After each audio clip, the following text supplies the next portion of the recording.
Students, हम आज पढ़ने वाले हैं circulatory system. Circulatory system two types का होता है। First one is open type circulatory system and second one is close type circulatory system. Open type circulatory system हम किसे कहते हैं? ओपन टाइप सर्कुलेटरी सिस्टम होता है जिसमें आर्टरी और वेन्स एब्सेंट होती है, मतलब ब्लड सर्कुलेशन वेसल्स के थ्रू नहीं होगा, ब्लड वेसल्स एब्सेंट होंगी। क्लोज टाइप सर्कुलेटरी सिस्टम में आर्टरी और वेन्स प्रेजेंट होती हैं और जितना भी सर्कुलेशन है वो ब्लड वेसल्स के थ्रू होगा। दूसरी चीज, ओपन टाइप सर्कुलेटरी सिस्टम में हमें देखने को मिलता है कि बाथ ऑर्गन्स प्रेजेंट होते हैं। बाथ ऑर्गन्स क्या होता है? मतलब जितना भी ब्लड है वो डायरेक्टली ऑर्गन्स के पास पहुंचाया जाएगा बिना ही किसी आर्टरी और वेन के। तो इससे क्या होगा, जितने भी ऑर्गन्स हैं वो हमें बाथ में देखने को मिलेंगे, मतलब वो ब्लड में पूरी तरीके से भीगे होंगे। अगर हम बात करें कि ओपन टाइप सर्कुलेटरी सिस्टम हमें किन एनिमल्स में देखने को मिलेगा, तो हमें एक तो फाइलम ऑर्थोपोडा में देखने को मिलता है,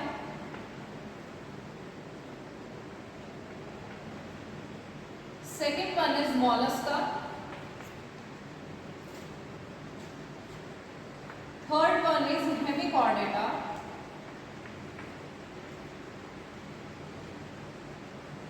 and fourth one is urochordata.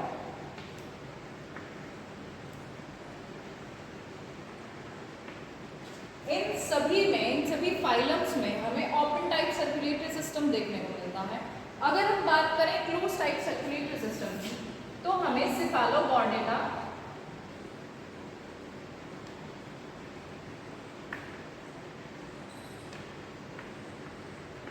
साथ ही साथ पाइसेस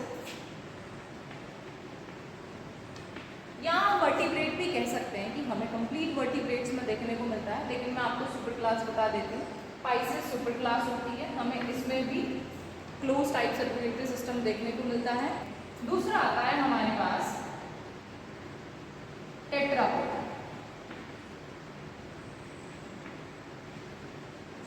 टेट्रापोडा के अंदर हमारे पास जो सभी क्लासेस आती हैं उसमें फर्स्ट वन है एम्फीबिया,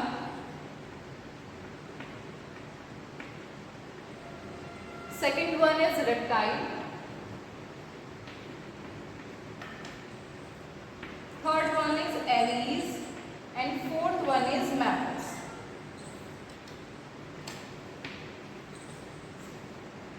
हमें टेट्रापोडा में चार क्लास देखने को मिलती है, एम्फीबिया, रेप्टाइल, एवीज और मैमल्स।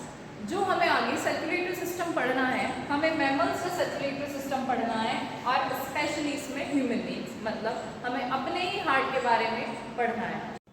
चलिए आगे समझते हैं हम स्ट्रक्चर ऑफ हार्ट। मतलब हार्ट दिखने में कैसा होता है, उसकी स्ट्रक्चर कैसी होती है, इंटरनल भी और एक्सटर्नल भी।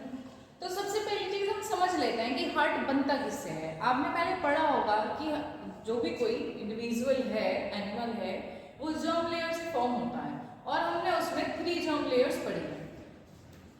First one is ectoderm, second one is mesoderm, third one is endoderm.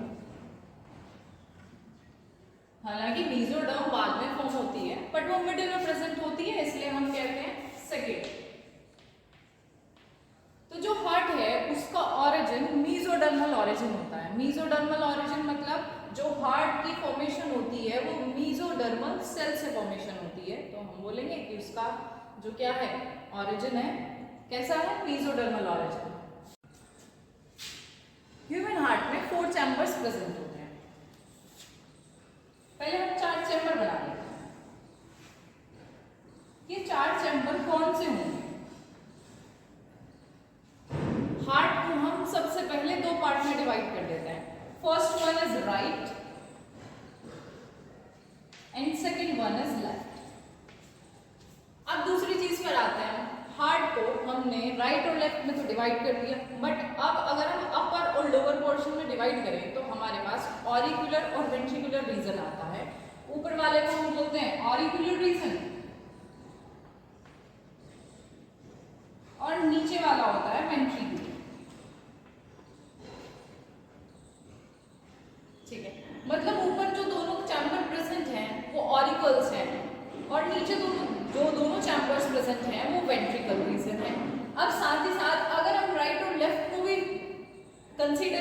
कि कौन सा राइट है कौन सा लेफ्ट है, तो पहला चैम्बर हमारे पास आता है राइट ऑरिकल, और राइट ऑरिकल के बाद दूसरा हमारे पास आता है लेफ्ट ऑरिकल। लोअर पोर्शन में हमारे पास आता है सबसे पहला राइट वेंट्रिकल और सेकंड आता है हमारे पास लेफ्ट वेंट्रिकल। ठीक है, अब हम हार्ट को इसी हिसाब से पढ़ेंगे कि राइट साइड है और लेफ्ट साइड है, अपर पोर्शंस ऑरिकल है और लोअर पोर्शंस वेंट्रिकल है। दूसरी चीज हमें सबसे पहले समझनी पड़ेगी कि जो हार्ट की राइट साइड होती है उसमें कंप्लीटली डीऑक्सीजनेटेड ब्लड का सर्कुलेशन होता है। कौन से ब्लड का? डीऑक्सीजनेटेड, मतलब जिसमें O2 प्रेजेंट नहीं होती है, एब्सेंट होती है। ठीक है, और अगर हम लेफ्ट साइड की बात करें तो वो ऑक्सीजनेटेड ब्लड का सर्कुलेशन लेफ्ट में होता है, मतलब जिसमें ऑक्सीजन प्रेजेंट होती है। ठीक, तो हमने क्या समझा, जो राइट साइड है उसमें कंप्लीटली डीऑक्सीजनेटेड ब्लड का सर्कुलेशन होगा और जो लेफ्ट साइड है उसमें कंप्लीटली ऑक्सीजनेटेड ब्लड का सर्कुलेशन होगा। अब आ जाते हैं हम स्ट्रक्चर पर। हार्ट दिखने में कुछ ऐसा होता है, ठीक है, उसमें जो पहला चैम्बर है जो हमने अभी पढ़ा राइट ऑरिकल होता है, तो ये वाला चैम्बर हुआ राइट ऑरिकल। ठीक है, उसके बाद उसी के लोअर साइड पर हमने पढ़ा है राइट वेंट्रिकल प्रेजेंट होता है, तो क्या होगा? Right ventricle. साथ ही साथ अगर हम लेफ्ट साइड पर आए तो लेफ्ट साइड में ऊपर वाला चैम्बर होता है हमारे पास लेफ्ट ऑरिकल और लोअर चैम्बर होता है हमारे पास लेफ्ट वेंट्रिकल। इसी के साथ साथ हार्ट में ब्लड लेकर कौन आने वाला है हमें ये भी पता होना चाहिए। हार्ट में ब्लड लाने का काम करती है हमारे पास वेना केवा। वेना केवा भी हम दो टाइप में पढ़ेंगे, या हम कहें कि लोअर बॉडी और अपर बॉडी से ब्लड लाने का काम वेना केवा करती है, लेकिन दो अलग अलग वेना केवा करती है।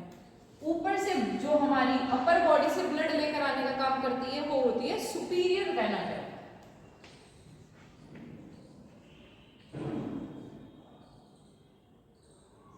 Superior vena cava. Lower body से ब्लड लेकर जो आती है वो होती है इंफीरियर वेना केवा।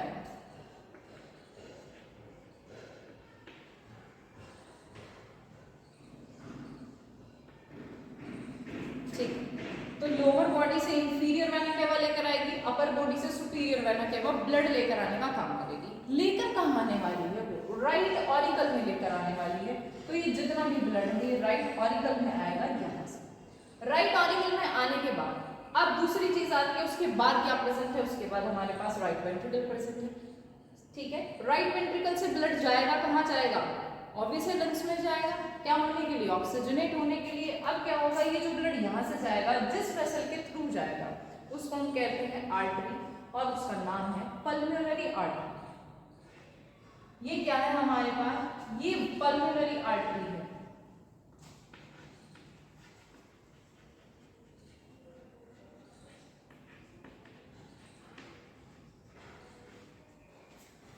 अब दूसरी चीज आती है समझने वाली। आर्टरी का काम तो ऑक्सीजनेटेड ब्लड लेकर जाने का होता है, लेकिन यहाँ पर तो डीऑक्सीजनेटेड ब्लड जा रहा है। आर्टरी क्या होती है? जो ऑक्सीजनेटेड ब्लड को कैरी करे। ठीक है, और वेन्स क्या होती हैं? जो डीऑक्सीजनेटेड ब्लड को कैरी करे।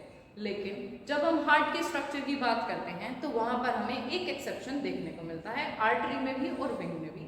आर्टरी में पहला एक्सेप्शन यहाँ क्या हुआ? पल्मोनरी आर्टरी, जो क्या करती है? डीऑक्सीजनेटेड ब्लड को कैरी करती है। ठीक है, अब दूसरे पॉइंट पर आते हैं हम। यहाँ से तो ब्लड कहाँ गया? पल्मोनरी आर्टरी के थ्रू कहाँ पहुंचा? लंग्स के पास पहुंचा, और ये पल्मोनरी जो वर्ड है ये लंग्स को रिप्रेजेंट करता है। साथ ही अब हम दूसरी चीज क्या देखने वाले हैं कि जो ब्लड है वो लंग्स से वापस हार्ट में भी तो आना है ऑक्सीजनेट होके। लंग्स ने तो क्या करा? ऑक्सीजनेशन कर दिया, लेकिन अब वो क्या आएगा? हार्ट में वापस आएगा। हार्ट में वापस आता कहाँ से है? वो आता है पल्मोनरी वेन्स के थ्रू। किसके थ्रू आएगा?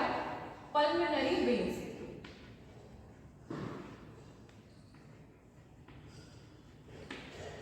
ठीक है, अब दूसरी चीज, पल्मोनरी वेन्स हमारे पास दो पेयर में प्रेजेंट होती है। वन पेयर तो यहाँ पर प्रेजेंट है और एक पेयर हमारा कहाँ प्रेजेंट होगा? इस साइड। अब मैं इस साइड इस पेयर को क्यों बना रही हूँ ये भी बात हम समझ लेते हैं। सभी के पास लंग्स पेयर में प्रेजेंट होते हैं, एक होता है राइट लंग, एक होता है लेफ्ट लंग। ठीक है, तो लेफ्ट लंग भी ऑक्सीजनेशन करेगा और राइट लंग भी ऑक्सीजनेशन करेगा, तो ब्लड कैसे जाएगा? ब्लड आधा आधा बट जाता है जब जाता है। इसीलिए हमने देखा है कि पल्मोनरी आर्टरी की एक ओपनिंग इधर है और एक ओपनिंग इधर है, बाद में जाके वो दो ओपनिंग में डिवाइड हो रही है। ठीक है, तो ये एक क्या कर रही है, एक राइट लंग में लेकर जा रही है और दूसरी साइड से वो लेफ्ट लंग में लेकर जाने का काम कर रही है डीऑक्सीजनेटेड ब्लड को। इसीलिए हमें दोनों साइड पर पल्मोनरी आर्टरी की ओपनिंग देखने को मिलती है। अगर ओपनिंग दोनों साइड पर है तो वापस भी तो दोनों साइड से ही आना होगा, इसीलिए हमें यहाँ पर भी एक पेयर पल्मोनरी वेन का देखने को मिलता है और दूसरी साइड पर भी पल्मोनरी वेन का एक पेयर हमें देखने को मिलता है। ठीक है, तो ये दोनों भी पल्मोनरी वेन्स ही हैं और ये दोनों भी पल्मोनरी वेन्स ही हैं। ठीक, अब कहाँ पर आएगा, ये लेफ्ट ऑरिकल में आएगा। मैं आपको मैकेनिज्म क्यों बता रही हूँ, ताकि आपको स्ट्रक्चर उसके साथ साथ याद हो जाए। अगर हमें मैकेनिज्म पता होगा तो हमें स्ट्रक्चर भी लर्न हो जाएगी। तो यहाँ पर क्या है, लेफ्ट ऑरिकल प्रेजेंट है और लेफ्ट ऑरिकल के बाद आता है हमारे पास लेफ्ट वेंट्रिकल। क्या आता है, लेफ्ट वेंट्रिकल। ठीक, लेफ्ट वेंट्रिकल से ब्लड जाएगा कहाँ पर, अब ये जाएगा बॉडी के अंदर। क्यों, क्योंकि ऑक्सीजनेट हो चुका है। ऑक्सीजनेट होने के बाद अब बॉडी के अंदर जाता है वो अओर्टा से। किससे जाता है, अओर्टा से। अओर्टा की हमें चार ओपनिंग देखने को मिलती है। चार ओपनिंग कैसी कैसी है, यहाँ से ब्लड कहाँ जाएगा, अओर्टा के अंदर। ये पूरी की पूरी जो आर्टरी है ये अओर्टा है। हमें इसकी तीन ओपनिंग देखने को मिलती हैं ऊपर की तरफ, मतलब जो अपर बॉडी में लेकर जाने का काम करती हैं ब्लड को। और हमें एक ओपनिंग जो कि लार्ज ओपनिंग होती है वो हमें देखने को मिलती है लोअर साइड पर, जो लोअर बॉडी में सर्कुलेट करने का काम करती है ब्लड। ठीक है, अब दूसरी चीजों पर आ जाते हैं। इन रीजन्स को, जो दोनों वेंट्रिकुलर रीजन्स हैं, इनको सेपरेट करने के लिए कौन प्रेजेंट होगा, इन दोनों को सेपरेशन भी तो जरूरी है, तो इसको सेपरेट करने का काम करती है सेप्टम और हम इसको कहते हैं वेंट्रिकुलर सेप्टम।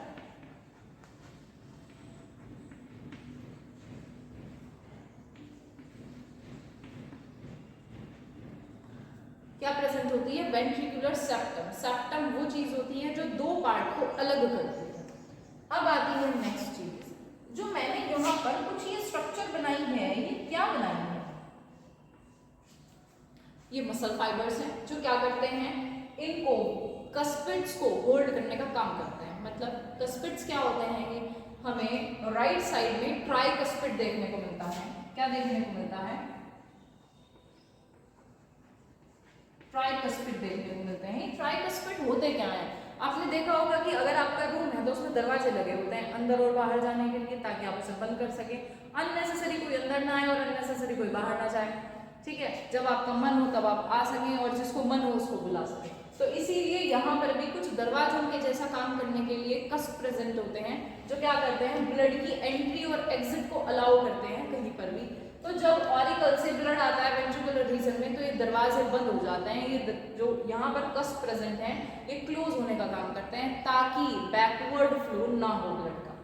ठीक है, यहाँ पर होते हैं ट्राइकस्पिड प्रेजेंट, कौन से रीजन में, राइट वाली साइड पर, राइट पोर्शन में। और लेफ्ट पोर्शन में प्रेजेंट क्या होगा, बायकस्पिड। क्या प्रेजेंट होंगे, बायकस्पिड।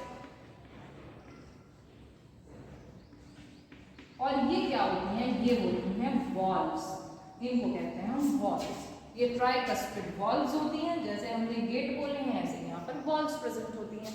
तो इधर ट्राइकस्पिड उधर बायकस्पिड वॉल्व प्रेजेंट होंगी। बायकस्पिड का दूसरा नाम मिट्रल वॉल्व भी होता है। क्या होता है,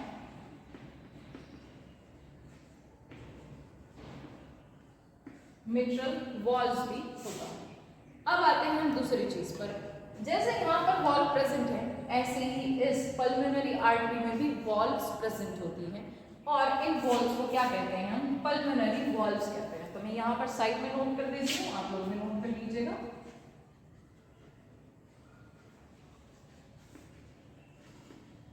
पल्मोनरी वॉल्व्स प्रेजेंट होंगी और कहां पर प्रेजेंट होंगी, पल्मोनरी आर्टरी में प्रेजेंट होंगी। कौन सी जगह पर, इस वेंट्रिकुलर रीजन में प्रेजेंट होंगी और कहीं पर प्रेजेंट नहीं होंगी। वेंट्रिकुलर रीजन में वॉल्व्स प्रेजेंट होंगी जिसको हम कहेंगे पल्मोनरी वॉल्व्स। अब आते हैं हम लेफ्ट वेंट्रिकल रीजन में, यहां से भी ब्लड अओर्टा में जाएगा, तो जब इसके पास गेट बने हुए हैं तो इसके पास भी होने चाहिए, तो इसके पास भी वॉल्व्स प्रेजेंट होनी चाहिए। तो यहाँ पर जो वॉल्व्स प्रेजेंट होती हैं उसको हम क्या कहेंगे, उसको कहेंगे हम अओर्टिक वॉल्व्स। क्या कहेंगे, अओर्टिक वॉल्व्स। ठीक है, जो क्या करेंगे, ब्लड को आगे लेके जाने का काम करेंगी। कौन भला? ऑर्टा। तो मुझे लगता है यहाँ तक आपको समझ आ गया होगा। अब दूसरी चीज पर हम आते हैं। मैंने यहाँ पर कुछ फाइबर लाइक स्ट्रक्चर बनाई है, ये क्या होती है, और मैंने कुछ यहाँ पर दो सर्कुलर चीजें भी बनाई हैं, ये क्या होती है। हमें सबसे पहले एक चीज देखने को मिलती है जिसे हम पेसमेकर कहते हैं, ठीक है। उसका नाम होता है SA नोड, साइनोएट्रियल नोड। तो जो ये चीज यहाँ प्रेजेंट है इसको हम कहते हैं साइनोएट्रियल नोड।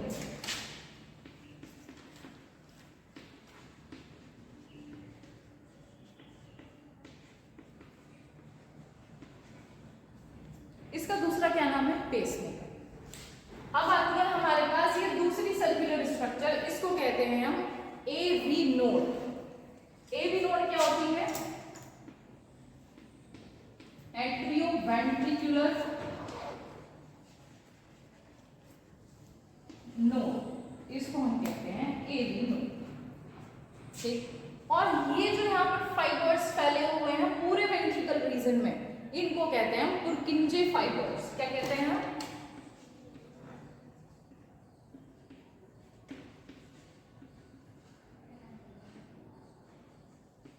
पुरकिंजे फाइबर्स। ये काम क्या करते हैं? जो ऐसे नोड है वो पेसमेकर होती है, वो जो सबसे पहले इलेक्ट्रिक सिग्नल्स को जनरेट करने का काम करती है, ताकि जितना भी हमारे पास एट्रियल रीजन है वो काम कर सके, ठीक है। ब्लड को कहाँ भेज सके? आगे भेज सके, वेंट्रिकल रीजन में। अब हमारे पास आता है AV नोड। AV नोड क्या काम करेगी? AV नोड कॉन्ट्रैक्शन करवाएगी किसका? वेंट्रिकल रीजन का। तो जब यहाँ से सिग्नल पहुंचेगा इस पूरे एट्रियल रीजन में और साथ ही साथ लेफ्ट एट्रियल रीजन में, जो AV नोड पहुंचाती है, बाद में ये AV नोड इस पूरे सिग्नल को इस वेंट्रिकुलर रीजन में पहुंचाने का काम करेगी। और जब ये सिग्नल इस वेंट्रिकुलर रीजन में जाएगा तो क्या होगा? ये वेंट्रिकुलर रीजन कॉन्ट्रैक्ट करने का काम करेगा, जिससे ब्लड पंप होगा।